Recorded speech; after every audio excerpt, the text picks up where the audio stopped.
आज हिंगोली शहरामध्ये कावड यात्रेचं आयोजन जे आहे ते शिवसेना आमदार संतोष बांगर यांनी केलेलं आहे आणि या संपूर्ण कावड यात्रेला प्रमुख उपस्थिती जी आहे ती कालीचरण महाराज यांची असणार आहे।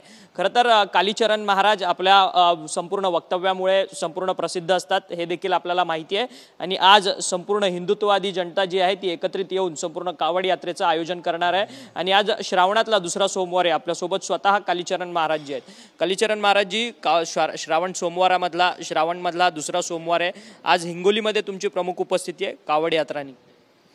बहुत आनंद की बात है कि ऐसे आमदार इस शहर को प्राप्त है जो हिंदुवादी है। शासन में हिंदुवादी राजा लोगों का प्रवेश होना अत्यंत आवश्यक है, जिससे हिंदू राष्ट्र की स्थापना हो। हम बाहर से कितना भी कार्य करें, लेकिन अगर राजा हिंदुवादी नहीं है तो हिंदुओं का भला नहीं हो सकता। इसलिए हिंदुओं का आद्य कर्तव्य है कि कट्टर हिंदुवादी राजाओं को शासन प्रशासन में भेजें, जिसके कारण शासन की सुव्यवस्था लागू हो, हिंदुओं का हित हो। अभी हिंदू सड़े हुए वर्णवाद, जातीयवाद, भाषावाद, प्रांतवाद में विभक्त है, जिसके कारण हिंदुओं का सर्वनाश अवश्यंभावी है। अगर संतोष बांगर जी जैसे महान आध्यात्मिक व्यक्तित्व और राजा अगर इस प्रकार के आयोजन करते हैं तो आपके चैनल के माध्यम से मैं आह्वान करता हूं सभी हिंदुओं को कि सड़ा हुआ जातीयवाद, भाषावाद, वर्णवाद, प्रांतवाद, संगठनवाद तोड़ते हुए सिर्फ छत्रपति शिवाजी महाराज के हिंदवी स्वराज्य की स्थापना के लिए भगवान शिव, भगवान विष्णु, राम जी, जगदम्बा परमेश्वरी, इनको हम निवेदन करने के लिए इस प्रकार की यात्राओं में शामिल हो। मराठीत ज्याला म्हणतात शंकराला साकडं घालणे, उसके लिए हम एकीभूत होकर इस प्रकार से शिव को जलाभिषेक करें, जिससे शीघ्रातिशीघ्र बांगर साहब जैसे लोग बड़े पदों पर पहुँचे और हिंदू राष्ट्र की स्थापना के लिए मदद करें। अगर महाराज तुम्ही जरा पूरा कंप्लीट होने दो।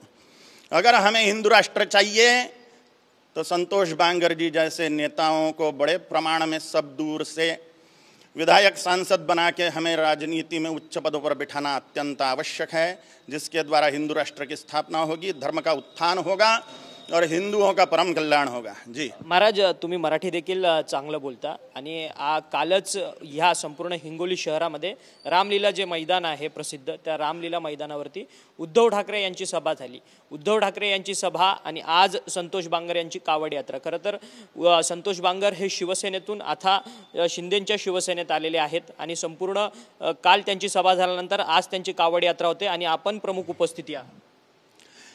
शिंदे साहब की शिवसेना या ठाकरे जी की शिवसेना, इस प्रकार के भेद मेरे दिमाग में नहीं है। मेरे दिमाग में यही भेद है कौन हिंदू हित की बात करता है और कौन मुसलमानों के तलवे चाटता है। जो हिंदू हित की बात करता है उन्हीं लोगों को हम राजनीति में भेजने के पक्ष में हैं। जो और आपके चैनल के माध्यम से मैं सभी हिंदू धर्म प्रेमी भाई बहनों से निवेदन करना चाहता हूं कि जो हिंदू हित की बात करे उसी को हम मतदान करें और राम राज्य स्थापना के लिए हम प्रयत्नशील हो। अगर हमें राम राज्य चाहिए तो राजा राम चाहिए और 4150 विधायक, 545 लोकसभा सांसद, 250 राज्यसभा सांसद, कुल मिला के 4945 लोगों का राज भारतवर्ष पर है। अगर हम सभी विधायक सांसद कट्टर हिंदूवादी भेजते हैं राजनीति में तो निस्संशय धर्म राज्य की स्थापना होगी। मुसलमानों ने जो हमारे 5 लाख मंदिर फोड़ दिए वो हम फिर से प्राप्त कर सकेंगे। संपूर्ण गोवंश हत्याबंदी का केंद्रीय कानून बनेगा, लव जिहाद विरोधी कानून बनेगा और धर्मांतरण विरोधी, मतांतरण विरोधी कानून बनेगा। और इसलिए हमें राजनीति का हिंदूकरण और हिंदुओं को वोटर बैंक में परिवर्तित करना अत्यंत आवश्यक है। इसी से हिंदुओं की सुरक्षा, समृद्धि और संपन्नता संभव है।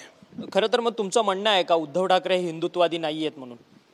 जिन्होंने हिंदू हित की बात करना छोड़ दिया और कट्टर हिंदुवादी महान राजनीतिज्ञ बाला साहेब ठाकरे जी के उसूलों को छोड़ दिया, वो कैसे क्या हिंदुवादी हो सकते हैं? जो लोग हिंदुवादी नहीं हैं सत्ता में बैठने के लिए, उनसे हाथ मिलाना कैसे हिंदुवादी हो सकता है? जो हिंदुवादी है जैसे शिंदे साहब, जो पहले से ही एक महान आध्यात्मिक धर्मगुरु राजर्षि दिघे साहब के शिष्य रहे हैं, दिघे साहब चंडी माँ के परम उपासक रहे हैं, तो उन्हीं की परंपरा से, गुरु शिष्य परंपरा के अनुरूप ही वो हिंदूवादी राजकाज कर रहे हैं। और हमें आशा है कि हिंदू प्रजा निस्संशय सड़ा हुआ जातीयवाद तोड़ते हुए, धर्म कार्यों में एकीभूत होते हुए राजनीति का हिंदूकरण करने के लिए प्रयत्नशील होगी, ऐसा हमें विश्वास है। खरं तर तुम्ही इथे येऊन ही संपूर्ण तुम्ही राजकारण करता आहात का? म्हणजे तुम्ही ह्या संपूर्ण कावड यात्रेत येऊन कालची उद्धव ठाकरेंची जी सभा झाली त्याच्यानंतर तुम्ही आता कावड यात्रेत आलात। कावड़ यात्रा हमारी 2 महीनों से फिक्स थी, इसलिए हम उसके लिए आए हैं। और हमारा प्रिय विषय है राजनीति। राजनीति का हिंदूकरण करने के लिए ही हम प्रयत्नशील हैं और धर्मगुरुओं का यही कर्तव्य होना चाहिए। अगर धर्म राज्य की स्थापना अगर हिंदू लोग करना चाहते हैं, धर्मगुरु करना चाहते हैं, राम राज्य की स्थापना करना चाहते हैं, तो राम जैसे राजाओं को राजनीति में घुसाने का पुरजोर प्रयत्न धर्मगुरुओं ने करना चाहिए। और मैं उसी के लिए काल उद्धव ठाकरे यांनीच संतोष बांगर यांना गुंड, जुगारू, मटका किंग अशा अनेक उपाध्या दिल्यात त्यांनी सभेमध्ये, आणि त्याच संतोष बांगर यांना समर्थन दर्शवण्यासाठी तुम्ही इथे आला। निस्संशय जो लोग हिंदूवादी हैं, और प्रजा को मैं आह्वान करना चाहता हूं कि जो लोग हिंदूवादी हैं उनका चरित्र पहले क्या था इसके तरफ ध्यान न देते हुए अभी वो हिंदुत्व हित की बात कर रहा है, तो उसी को हमें मतदान करना चाहिए। निस्संशय इसी से राम राज्य की स्थापना होगी, हिंदवी स्वराज्य की स्थापना होगी, इसमें कोई संशय नहीं है। खरं तर धन्यवाद। हे होते कालीचरण महाराज जे आज हिंगोलीमध्ये कावड यात्रेनिमित्त संपूर्ण प्रमुख उपस्थिती दर्शवण्याकरता आलेले आहेत। आणि जो नेता, जो कोणी राज्यकर्ता, जो कोणी लोकप्रतिनिधी हिंदू हिताच्या संदर्भात काही भूमिका घेत असेल तर त्यांच्यासोबत आम्ही निसंशयपणे पाठीमागे खंबीरपणे उभं राहणार असं देखील जे मत आहे ते कालीचरण महाराज यांनी आपल्याशी बोलताना व्यक्त केलेलं आहे। व्हिडिओ जर्नलिस्ट खंडू कसबेसह अक्षय मंकणी, TV9 मराठी, हिंगोली।